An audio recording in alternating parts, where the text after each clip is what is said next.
Buenos días. Vamos a dar comienzo al webinar. En este caso, antes de comenzar con lo que será la demostración técnica, vamos a hacer una breve presentación acerca de quiénes somos en Navarro y Soler y posteriormente, bueno, pasaremos a mostrar el programa. En Navarro y Soler somos un partner tecnológico, trabajamos con dos grandes compañías como son Siemens y Ansys y tenemos más de 30 años de experiencia en el sector de las altas tecnologías. Digamos que nuestras áreas de trabajo, nuestras áreas de experiencia son el CAD, el CAM y el CAE. Y además trabajamos también todo lo que es el ciclo de vida del producto con la solución de Teamcenter. En Navarro y Soler nos destacamos por tener un espíritu más ingenieril que comercial, es decir, no nos vamos a dedicar únicamente a la venta del software y ya está, sino que el objetivo es acompañar a nuestro cliente durante todo el proceso de implementación de la herramienta. Esto es, acompañarlo, por supuesto, en el proceso de venta y de instalación, dar soporte ilimitado acerca de cualquier tipo de duda o problema que el cliente pueda tener con nuestras herramientas y, por supuesto, el mantenimiento para tener estos programas al día. También damos formaciones personalizadas a todos nuestros clientes y, por supuesto, podemos ofrecer algunos servicios de ingeniería. Aquí tenemos algunos de nuestros clientes, digamos, más destacados. En este caso, quizá el sector que más aplica para la webinar sería el de maquinaria, donde, bueno, en la tercera fila podemos ver algunos de estos clientes que comentamos. Por otro lado, el webinar lo vamos a resolver utilizando herramientas de Ansys. ¿Quién es Ansys? Bueno, Ansys es una compañía estadounidense. Tiene oficinas en todo el mundo, con más de 4.200 empleados. Su oficina central en España está en Madrid y, bueno, nosotros trabajamos codo con ellos. De manera que si alguna vez tenemos alguna problemática que nosotros, por lo que sea, no fuéramos capaces de resolver, no llegamos a resolverla, siempre vamos a contar con ANSYS España y, en caso de que ellos tampoco tengan los medios para resolverla, vamos a tener ingenieros de ANSYS repartidos por todo el mundo para darnos soporte con esta problemática. Es un software validado, más adelante veremos las grandes empresas que trabajan con él. Es un software que está comprometido con la satisfacción de sus clientes, es gama alta, por lo tanto, bueno, tenemos una satisfacción bastante elevada. Además, es independiente en cuanto al CAD, es una solución de ingeniería, por lo tanto, la solución de diseño que use el cliente debería de ser independiente de nosotros. Así pues, ANSYS es compatible con todos o casi todos los CADs del mercado. Es 3 veces más grande que su competidor más directo y bueno, está reconocido como el número uno en innovación en todo lo que es bueno, temática de simulación y demás. Algunos de los clientes más importantes que tiene Ansys son los que estamos viendo en pantalla, son auténticos monstruos que, bueno, al final lo que hacen es, en cierta forma, dar fe de la calidad del programa. Si semejantes empresas están utilizando Ansys, seguramente sea porque el programa pues, es de la calidad más alta. Por supuesto, es un software que, digamos, no se casa con ningún tipo de empresa ni se cierra a ningún círculo o aplicación concreta, sino que más bien trabajamos todas las verticales de la industria y tenemos áreas de negocio que pueden, digamos, cubrir la práctica totalidad de las problemáticas que puedan existir. Por ejemplo, tenemos área de estructuras, de fluidos, electrónica, tenemos también semiconductores, óptica y fotónica. Y luego, por último, también tenemos herramientas de diseño que, bueno, digamos que complementan o casan con todas las demás soluciones, facilitando el flujo de trabajo. Algunos de los productos que tiene ANSYS son los que vemos en pantalla. Es un portfolio amplísimo, cada año compran nuevas compañías y este portfolio se va extendiendo más y más.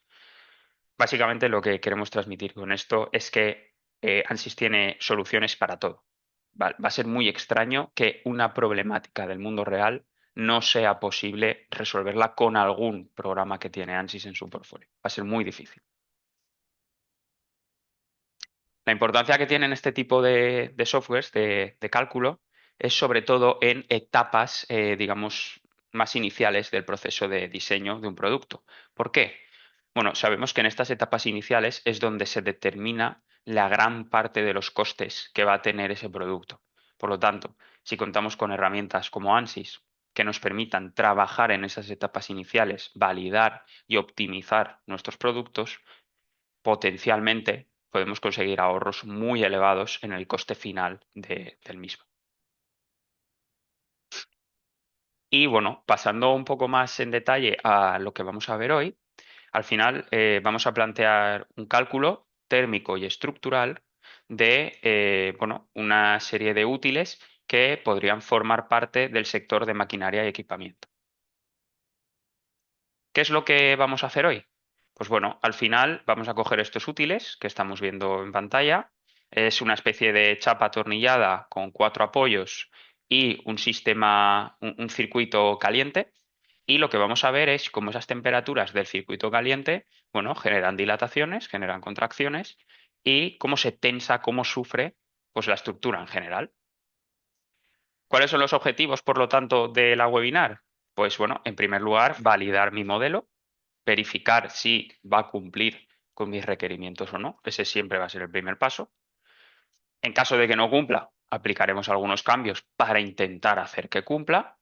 Y por último, podríamos incluso llegar a optimizar el modelo, que ya veremos un poco cómo podemos conseguir esto. ¿Qué software de ANSYS vamos a utilizar? Bueno, pues digamos que el software principal va a ser ANSYS Discovery, es donde vamos a hacer todas digamos, las tareas de este proceso, pero por otro lado vamos a utilizar también Granta Material Data for Simulation, que no es más que una base de datos de materiales que, bueno, podremos utilizar para extraer información y simular con esa información. ¿Qué beneficios vamos a tener por utilizar este tipo de software o por utilizar este flujo de trabajo? Pues bueno, principalmente podremos validar si hay fallo o no en el modelo. Podremos estudiar cómo distintas físicas interaccionan, en este caso, parte térmica con parte mecánica. Si queremos ahondar más, incluso podríamos optimizar el modelo y reducir costes, por ejemplo, quitando material innecesario del mismo, ¿vale? Reduciendo espesores, haciendo algún tipo de agujero en zonas que trabajen poco, todo este tipo de modificaciones. Y por supuesto, uno de los mayores beneficios que el cliente, el usuario, no lo aprecia, pero es muy importante, es el acoplamiento automático que se va a realizar entre físicas. Es decir, normalmente en otro tipo de programas de la competencia, para poder acoplar un cálculo térmico y un cálculo mecánico, tienes que hacer una serie de trabajos manuales a nivel de Excel, a nivel de bloc de notas, para que los resultados de un modelo térmico puedan ser leídos por un modelo mecánico. Esto lleva un trabajo de ingeniero, que es trabajo no productivo, por así decirlo.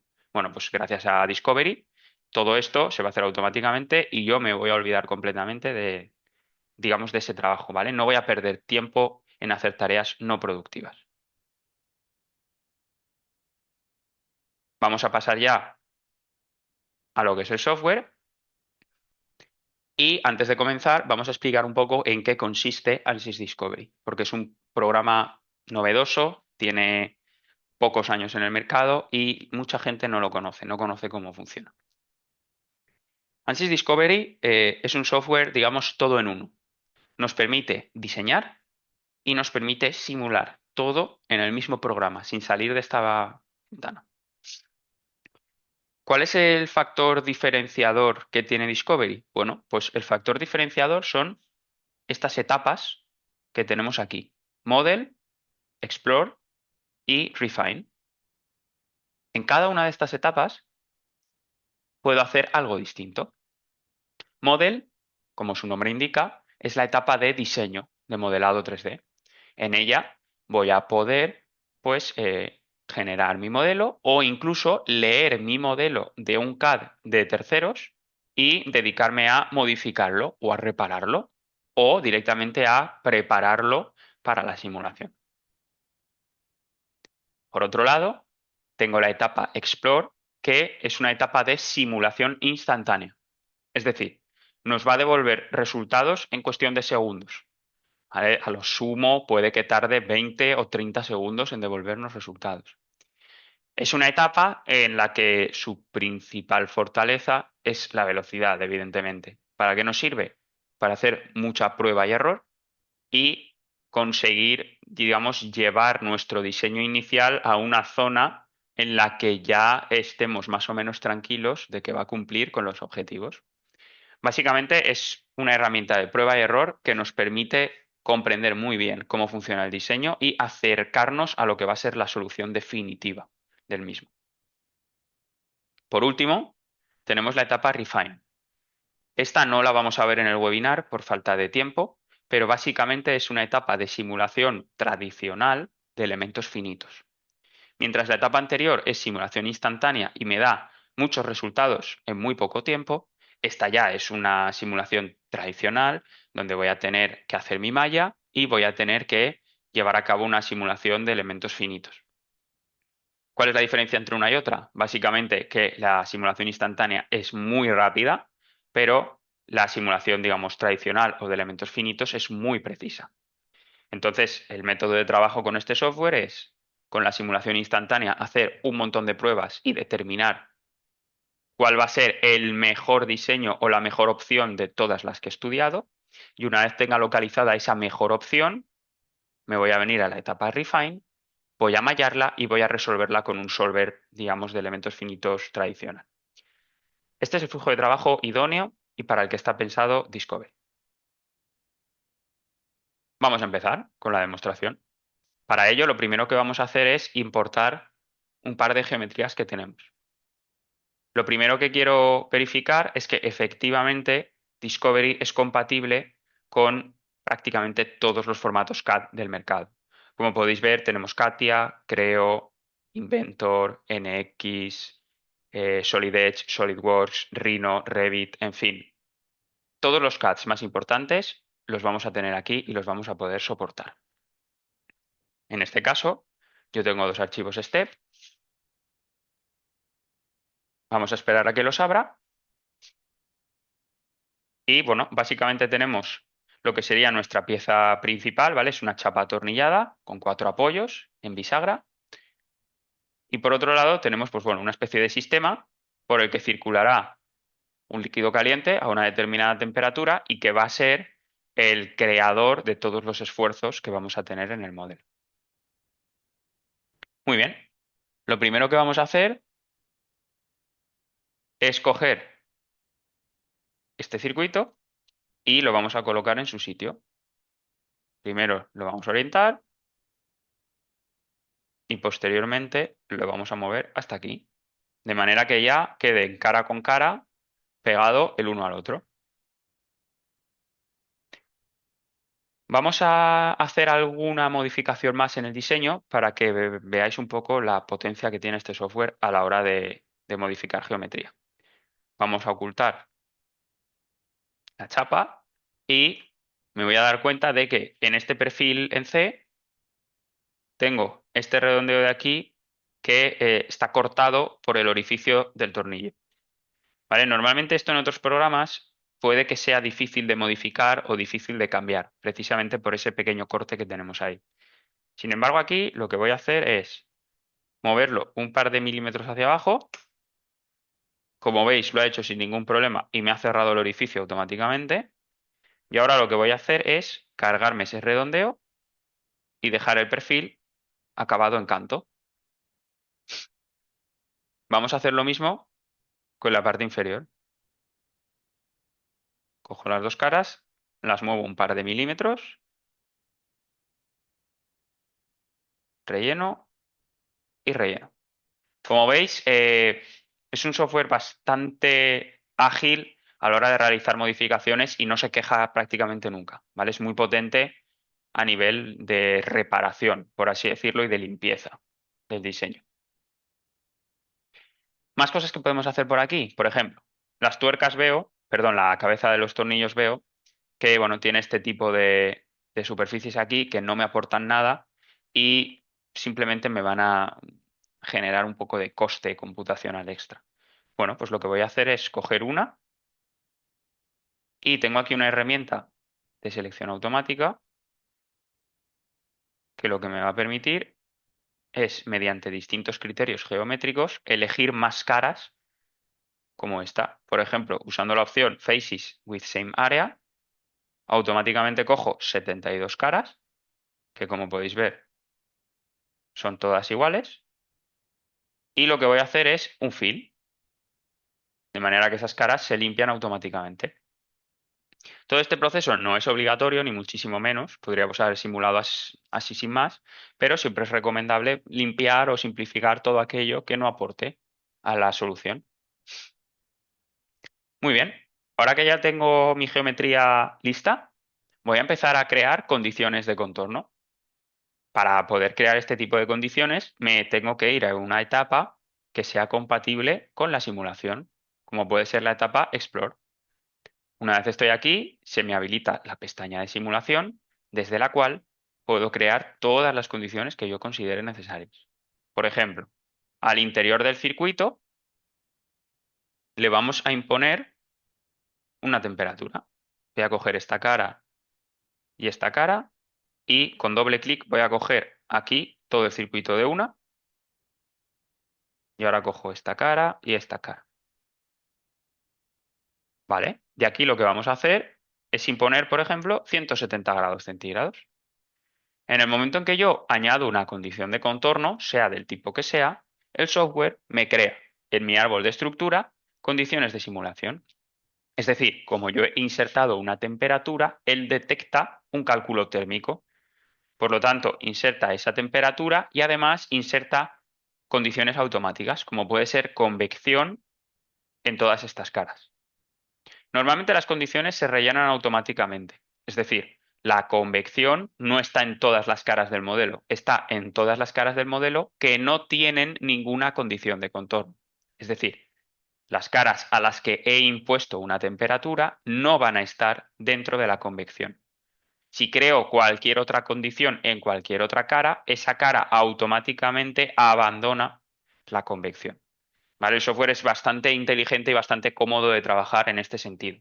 No puede haber duplicidades o es muy difícil que las haya porque el propio programa se encarga de evitarlas. Por otro lado, los contactos también se han creado automáticamente entre todas las piezas que estén en contacto, valga la redundancia. Vamos a seguir generando condiciones de contorno, porque hemos comentado que esto va a ser un cálculo acoplado térmico-mecánico. Para poder introducir un cálculo mecánico al modelo, tengo que añadir condiciones estructurales. Por ejemplo, apoyos. De manera que lo que voy a hacer es, en cada una de estas cuatro caras, voy a crear un apoyo fijo, como si las caras estuvieran atornilladas a la pared, estuvieran pegadas a la pared y fuera imposible que se movieran. Fijaos que al añadir el Fixed Support se me ha creado en el árbol una nueva sección que es estructural, junto a Solid Thermal. Es decir, ya estaría haciendo un cálculo acoplado entre distintas físicas, simplemente por haber añadido esas condiciones de contorno. Por supuesto, podemos cambiar materiales de los cuerpos. Si yo ahora me vengo aquí, cojo el cuerpo entero y despliego aquí, voy a tener un montón de materiales a mi disposición. Como podéis ver, los materiales tienen distintos iconos. Los que tienen el icono amarillo, la D de Discovery, vienen incluidos en el paquete básico del software. Los que tienen el diamante son aquellos que vienen con Granta Material Data for Simulation. Es una biblioteca que, como se puede ver, tiene cientos y cientos de materiales y algunos de ellos son bastante útiles. Por ejemplo, para este caso, podríamos coger un cobre. Cualquiera de ellos estaría bien. Vamos a coger, por ejemplo, este de High Conductivity. Automáticamente en mi árbol se añade el cobre como un material y si paso el ratón por encima me muestra todos los cuerpos que están constituidos por ese material. Por último, y antes de simular, vamos a revisar los contactos. Si hago doble clic, entro en el modo de edición Y aquí podéis ver un montón de puntitos, cada uno de ellos indicando un contacto. Muy bien, pues yo voy a cambiar algunos. Por ejemplo, estas dos caras de aquí y estas dos de aquí actualmente están pegadas. Eso es falso, ¿vale? Entonces lo que voy a hacer es esos contactos que me ha detectado el software, en vez de mantenerlos como contactos pegados, los voy a cambiar por contactos de deslizamiento, un sliding. El sliding puede ser idealizado, es decir, sin fricción, o friccional, con un coeficiente de fricción. En este caso los voy a convertir a sliding ideal, sin fricción, y como veis, me aparecen aquí en el árbol. De nuevo, cualquier elemento que tenga un contacto no va a aparecer en la carpeta default. Es igual que pasaba con la convección. Si yo creo un contacto entre dos cuerpos y esos dos cuerpos ya tenían un contacto aquí dentro, automáticamente desaparecerá, porque no puede haber duplicidades. Vamos a continuar y vamos a cambiar también este contacto y este, que básicamente son la chapa recta con la chapa en U, pues los vamos a poner también como sliding, porque queremos que sean los tornillos los que hagan el esfuerzo de mantener unidas esas dos chapas. Muy bien. Como ahora, digamos que en esta bisagra ya no tengo un contacto pegado, sino que tengo un contacto sliding, necesito alguna condición que haga que un cuerpo gire respecto al otro, pero que no se muevan. Esa condición la podemos conseguir con una joint, una junta. Una junta de revolución, en la que yo le voy a especificar al programa que quiero que esta cara naranja rote respecto a estas dos azules.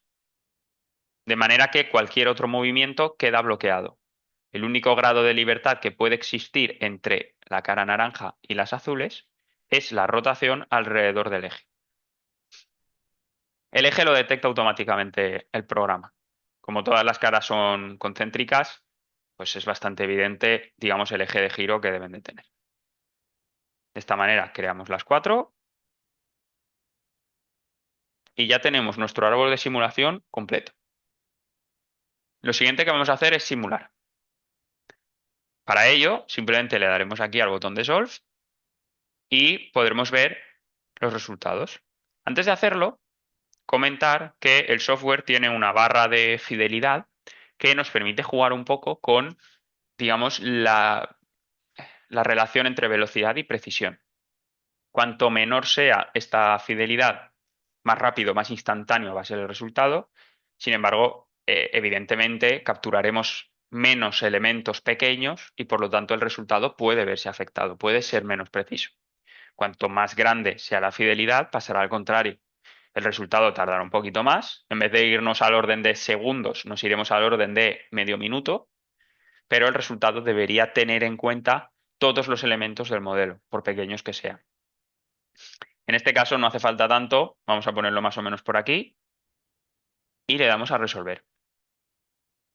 En el mismo momento en que le demos a resolver, el software se pone a iterar, se pone a hacer sus cálculos y mientras veremos aquí una barra que va progresando de color blanco. Hasta que ese progreso de color blanco no deje de moverse, quiere decir que no tenemos una solución estable. Aunque nosotros veamos la solución estable, internamente algunos valores estarán cambiando. Lo que pasa es que por la escala no nos daremos cuenta. Mientras va resolviendo, simplemente comentar que, bueno, podemos configurar la forma en la que se ven los resultados, evidentemente para sacar máximos y mínimos, para ver zonas donde tengo más temperatura y donde tengo menos, y por supuesto, y lo más importante, puedo ver resultados también estructurales, no solo térmicos. Puedo ver el desplazamiento que tengo, de hecho, puedo incluso exagerar esto y animarlo para hacerme la idea de cómo es la deformación que se está provocando por esas temperaturas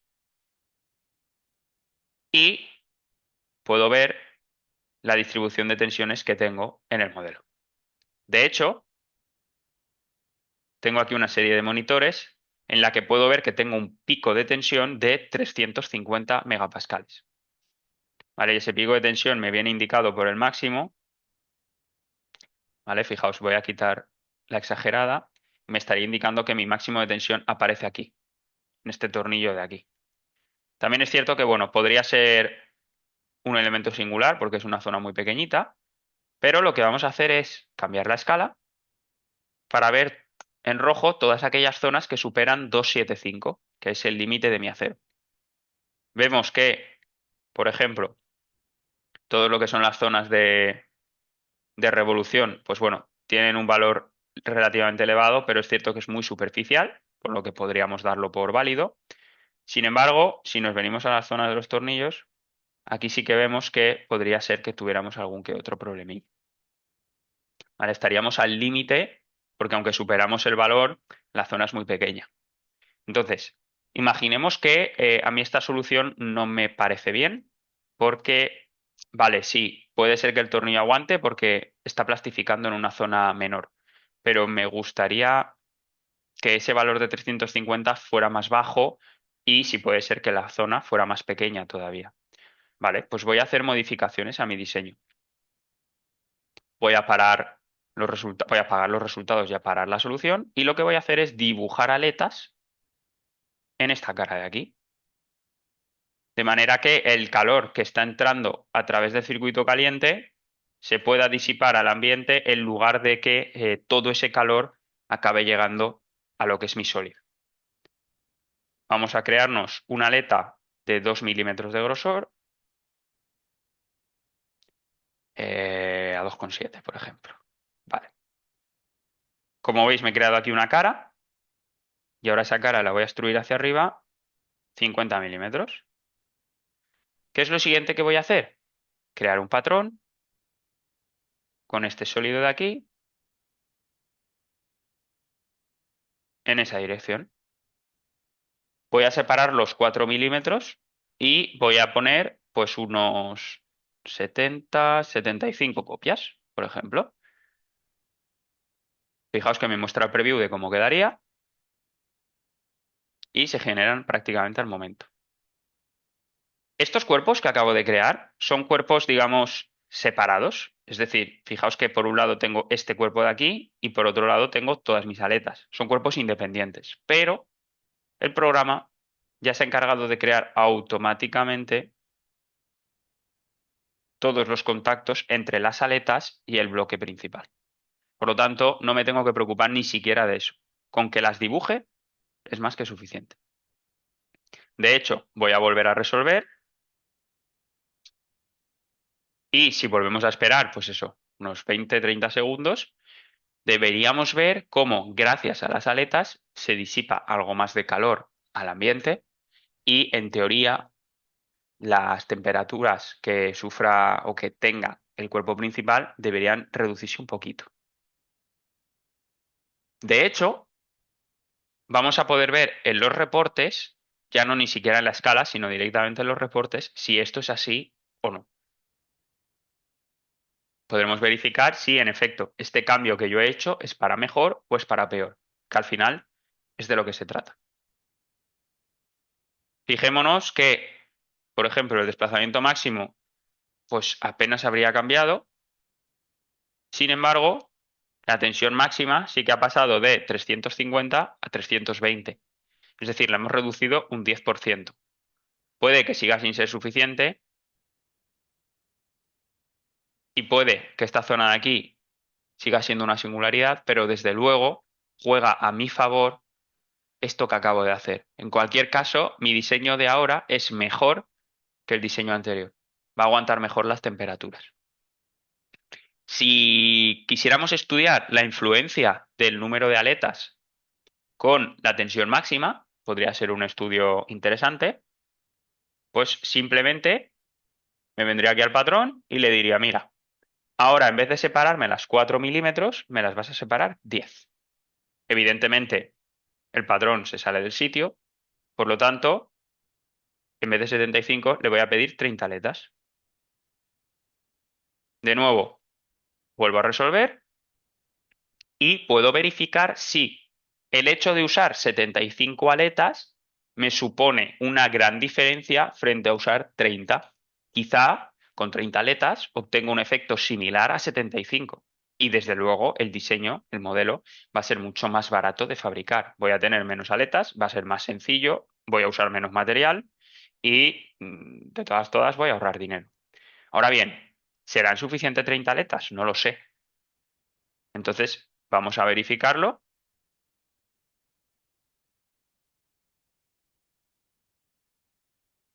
mientras va pensando.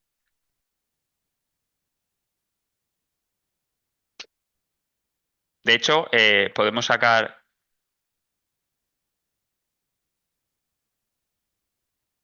varios de estos monitores. La temperatura máxima siempre va a ser 170 porque es la que hemos impuesto al circuito, por lo tanto no tiene demasiado sentido evaluarla. Pero vamos a ver si al haber quitado aletas estos 320 aumentan mucho. Pues en efecto, aumentan incluso superando el primer valor. Probablemente esto se deba a la singularidad, pero en cualquier caso, si nos vamos a la deformación, también podemos ver que ha aumentado ligeramente. Por lo tanto, es probable que esta solución no sea tan buena como la otra y nos compense utilizar 75 aletas en vez de 30. Incluso podríamos probar a usar muchísimas más, pero por supuesto que el coste de fabricación al final pues, acabaría disparándose. Entonces, el objetivo sería encontrar pues, un equilibrio entre el número de aletas que usamos, el coste que va a suponer eso y la temperatura máxima y tensiones máximas que obtenemos. Muchas gracias a todos por haber venido al webinar. Si tenéis alguna duda, podéis ponérnosla por el chat ahora mismo y os la contestaremos. Y mientras tanto, os vamos a dejar aquí nuestros datos de contacto por si necesitáis, por lo que sea, preguntarnos cualquier cosa, queréis contactar con nosotros, pues bueno, estamos a vuestra disposición. Muchas gracias y quedo a la espera de alguna pregunta.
Buenas, otra vez, perdonad que acabo de ver una pregunta de José.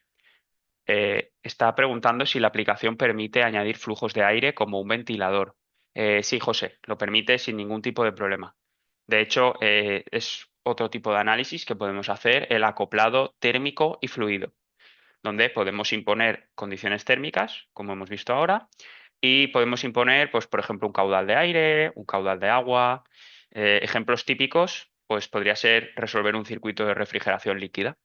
Podríamos hacerlo sin ningún problema.